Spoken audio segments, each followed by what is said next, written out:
Os beneficiários do programa. Os beneficiários são alunos da educação básica, né, que são alunos de creche, de primeira a quarta, de quinta a oitava, de ensino médio. Então, são alunos da atenção básica e alunos também do EJA, né, todos eles da rede pública de ensino, tanto estadual como municipal. E no caso do PENAT, repassar diretamente para os municípios, são os alunos da rede municipal, porque os da rede estadual são atendidos pelo recurso que vem do Estado. A transferência do recurso. O recurso ele é transferido aos municípios sem necessidade de convênio, de forma de fundo a fundo, do fundo federal para o fundo municipal, do fundo federal para o fundo estadual. Não há necessidade de convênio, é um programa e ele é repassado em 10 parcelas anuais. Então, o município recebe em 10 parcelas anuais, conforme o número de alunos informados no censo do ano anterior, né, que necessitam da utilização do transporte escolar, que residem em zona rural e necessitam da utilização do transporte escolar. Então, esses são os beneficiários. Agora, destinação e movimentação dos recursos.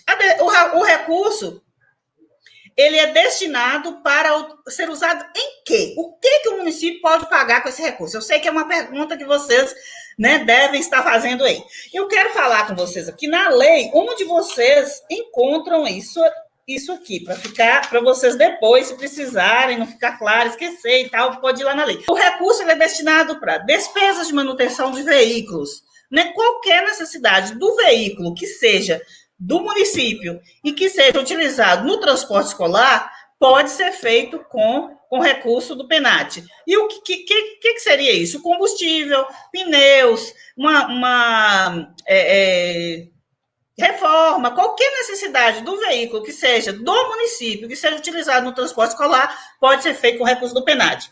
Manutenção de embarcações, não só veículos, mas tem município que utiliza embarcações, é a mesma coisa, segue o mesmo critério.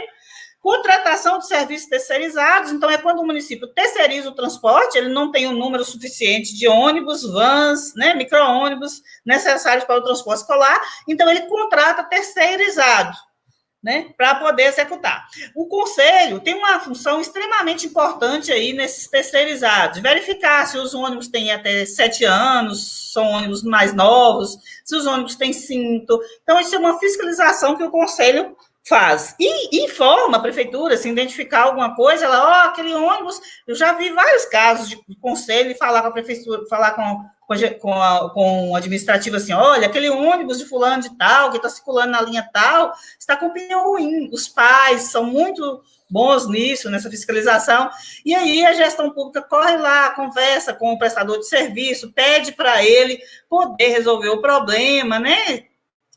Resolve o problema.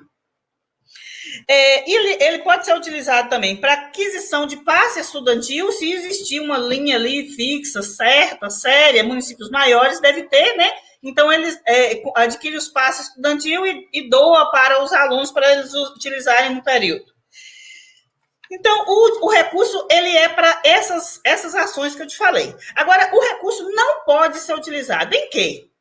Ele não pode ser utilizado em tarifas bancárias, em multas, e pagamento pessoal, por exemplo, não pode pagar o funcionário da prefeitura que dirige o ônibus da prefeitura com recurso do PENAT, entenderam?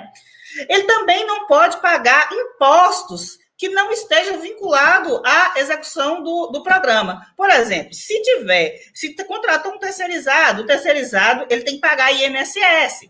Então, o ISSQN, desculpa, ele paga ISSQN. Se esse imposto é sobre o serviço do transporte escolar, pode ser pago com recurso do transporte escolar, né? Mas, se não pode pagar, por exemplo, o município tem uma folha imensa, paga um valor alto de INSS por mês, ele pode pagar com esse recurso de forma nenhuma. Mas é de funcionários da educação, pode? Não pode. Então, ele só pode utilizar o recurso para cobrir impostos referente à manutenção do transporte escolar. Ok. Da reversão e devolução dos valores ao FNDE. Existe possibilidade de devolver dinheiro do PENAT para o FNDE, mesmo ele sendo um programa? Sim. Existe suspensão, né, do recurso, em alguns casos, e existe essa devolução para o FNDE também. Quais os casos que requerem devolução para o FNDE? Por exemplo, se o município faz depósitos indevidos na conta do PENAT, né, havendo uma fiscalização ali, eles podem pedir devolução desse dinheiro. Pode ser acontecer de uma execução indevida. Então, gente, se o município fizer a execução indevida do programa, ele tem que devolver o dinheiro para o FNDE. Contratação de incorreções nos dados de cadastro nas contas correntes. Quando você tem dados errados na conta, então esse recurso acaba voltando para o FNDE. Então, gente, existe casos de devolução. Agora, quais seriam os casos de suspensão? Suspensão do recurso. O recurso ele é suspenso quando o município não prestou conta, por exemplo. Então, o município tem que prestar conta até dia 28 de fevereiro do ano seguinte do recurso do ano anterior. Não prestou conta, em março o recurso é suspenso. O município não recebe o recurso em março. Então, esse é o principal caso de suspensão. Mas, por exemplo, pode haver uma suspensão por causa de denúncia, né? Uma denúncia ao Ministério Público, o Ministério Público vem e pede para suspender o recurso para verificar as incorreções. Pode haver um caso também de o TCU faz uma análise da prestação de contas, identifica lá várias irregularidades, dá um prazo para o município corrigir. O município não corrigiu, suspende também o repasse, até que o município corrija. Então, são esses casos aí de suspensão ou devolução para o FNDE.